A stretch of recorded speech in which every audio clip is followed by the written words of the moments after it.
उत्तर प्रदेश के बलिया जिले से स्वास्थ्य विभाग में एक बड़ा फर्जीवाड़ा सामने आया है, जहां यूपीएससी द्वारा 15 स्टाफ नर्सों की नियुक्ति के मामले में घोटाला हुआ है।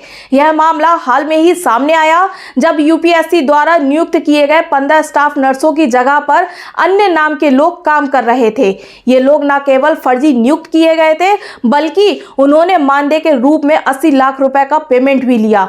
यह खुलासा मुख्य चिकित्सा अधिकारी द्वारा गठित 7 सदस्यीय टीम ने किया है, जिन्होंने जांच के बाद इस घोटाले को उजागर किया। दरअसल मामले में आरोप है कि सीएमओ के बार-बार प्रयासों के बावजूद भी नर्सों की नियुक्ति से संबंधित जानकारी निदेशालय को नहीं दी गई। इस घोटाले को लंबे समय तक छिपाकर रखा गया। जांच में यह भी सामने आया कि जिन 15 स्टाफ नर्सों को नियुक्त किया गया था, उनका वास्तविक कार्य क्षेत्र में कोई अस्तित्व नहीं था। इन सभी नर्सों की नियुक्ति फर्जी तरीके से हुई और वे सभी बिना किसी वैध प्रमाण के नौकरी कर रहे थे। साथ ही इन लोगों ने नियुक्ति से जुड़े दस्तावेजों में धोखाधड़ी की और सरकार धन की बड़ी रकम को भी हड़प लिया। मुख्य चिकित्सा अधिकारी ने इस मामले को गंभीरता से लिया और सभी 15 फर्जी स्टाफ नर्सों के खिलाफ एफआईआर दर्ज करवाई है, जिसके बाद सभी नर्सें फरार चल रही हैं और अब तक इन नर्सों का कोई सुराग नहीं मिल पाया है।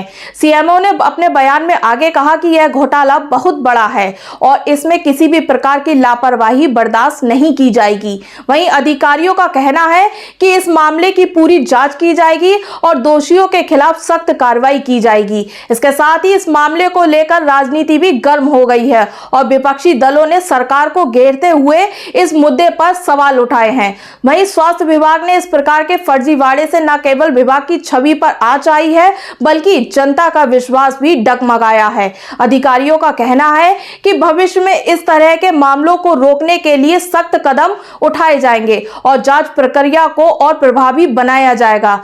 यह मामला बलिया में स्वास्थ्य विभाग में भ्रष्टाचार और धोखाधड़ी की गंभीर स्थिति को उजागर करता है। मामले में अधिकारियों ने कार्रवाई शुरू कर दी है, लेकिन यह मामला स्वास्थ्य विभाग में पारदर्शिता और जवाबदेही के सवालों को लेकर गंभीर हो गया है। यूपीएससी के 15 जो स्टाफ नर्सें थी वो भर्ती हुई और इस भर्ती में चूंकि आपके द्वारा जब जांच कराई गई तो बड़ा फर्जीवाड़ा सामने आया।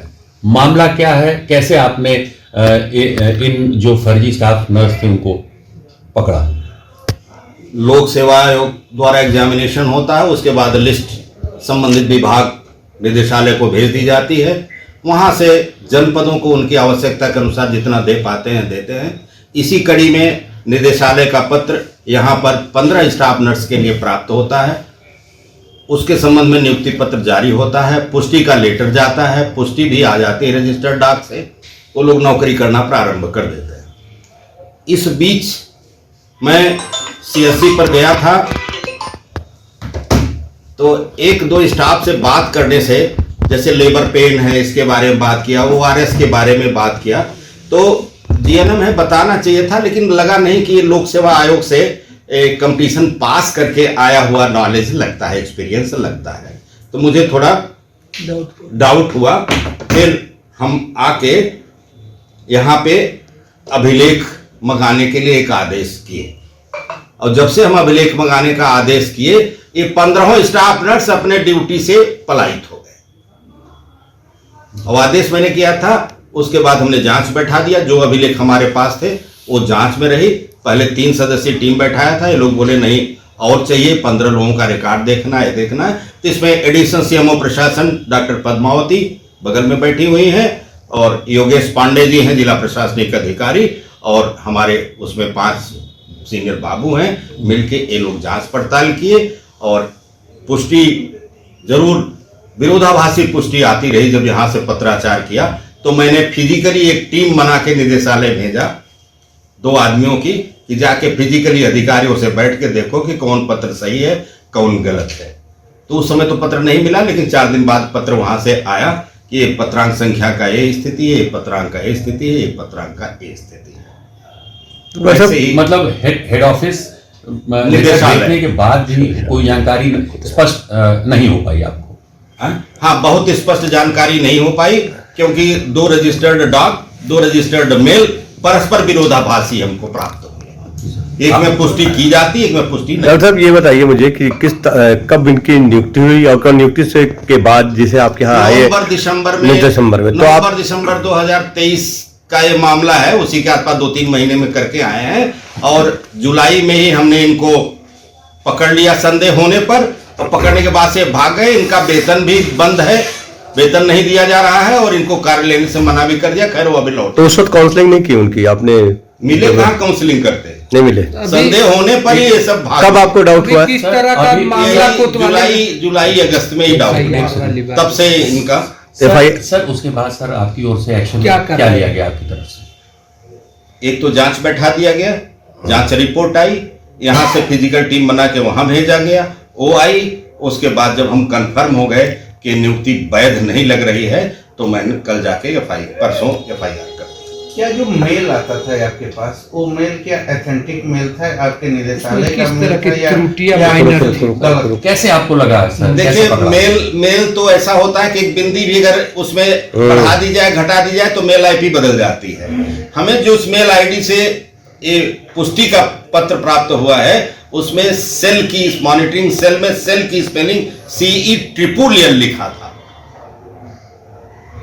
मतलब जो आपका हेड ऑफिस उसमें निदेशालय CELL था, है जी, वहां से भी जो ईमेल आया वो भी एक तरीके से फर्जी ईमेल भेजा गया। हाँ, अब देखिए इसकी जांच के लिए हम पुलिस अधीक्षक बलिया को 2 महीने हो गया, 2.5 महीने पत्र दे चुके हैं कि इसकी आईपी पता लगाया जाए, क्योंकि पुलिस ही पता लगाती है कि कहां से ईमेल भेजा गया है, वहीं से मिलेगा इसका। अच्छा सर, कितना पेमेंट सर अभी तक वो लोग ले चुके थे? 15 लोग 80 लाख के लगभग का पेमेंट टोटल मिल के प्राप्त किया। तो आपने लेकिन जब से जुलाई से बंद किया है मैंने, करोड़ों का फायदा कम से कम।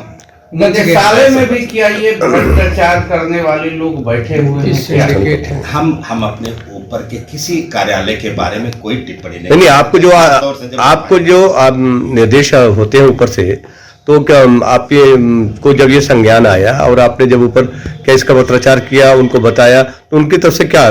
कई पत्राचार, एक नहीं कई पत्राचार किया और वो लोग भी देख रहे हैं इस मैटर को, और इसमें सबको मैंने बताया है कि निर्देशालय कितने सेक्रेटरीज को आपने इसको इन्फॉर्मेशन दी? कितने सेक्रेटरी करके नहीं होता, डायरेक्टर सेक्रेटरी होते हैं ना, को महानिदेशक को पत्र दिया है सचिव। सर आपने अच्छा काम किया, भले स्वास्थ्य विभाग के लोग इन्वॉल्व ना हो, लेकिन कहीं ना कहीं मानते हैं कि कोई ना कोई सिंडिकेट इसमें जरूर है, इतना बड़ा सिंडिकेट। अब तो देखिए देखना पड़ेगा कि कहीं और जनपद में भी तो ऐसा नहीं किया गया है, क्योंकि लोक सेवा आयोग की पोस्टिंग है और लोक सेवा आयोग की होने वाली पोस्टिंग को हम लोग जल्दी डाउट की नजरों से नहीं देखते हैं। आता है तो मानते हैं कि लोक सेवा आयोग का है, गड़बड़ नहीं होगा, लेकिन ये तो विधाता थे, हमको दिख गया तो। मतलब सर जो लोक सेवा आयोग में जो 15 बाय नेम थे और जो आपके पास मेल आया था वो तो पूरी तरीके से भिन्न था, जैसे कि लोक सेवा का परिणाम आपको थोड़ी दिया जाता है, वो तो डायरेक्टरेट एग्जाम के लिए भेजता है, वो तो करके आता है, उसका परिणाम हमारे पास थोड़ी आता है। जो 15 फर्जी मिले हैं और जो 15 ओरिजिनल थे वो कहाँ थे, जो लोकसभा आयोग के तरह चयन के माध्यम से आपको मिला है? हम कहाँ आपको कह रहे हैं 15 ओरिजिनल है, 15 डुप्लीकेट हमारे यहाँ भेजे गए हैं, ये हम थोड़ी बोल रहे हैं। हमारे यहाँ जो 15 कार्यरत थे उनकी नियुक्ति हम वैध नहीं पाए, संदिग्ध लगी, तत्काल नाले से पिछले जुलाई से ही कई महीना हो गया और 7-8 महीना से उनका वेतन बंद है और वो स्थान से पलायित है, और उनके अकाउंट को भी हम उसके अधीक्षक और प्रभारी को उसी समय बोल दिए थे इनके बैंक अकाउंट को ऑपरेट न। अच्छा, आपने जब जिस समय बोला था तो वहां से कोई डायरेक्शन नहीं आया? कहाँ से? निदेशालय से डायरेक्शन आया कि इस पत्र की पुष्टि की जाती, इसकी नहीं की जाती, इसकी की जाती, इसकी नहीं की जाती, इसकी की जाती, इसकी नहीं। वही तो आधार बना हमारे लिए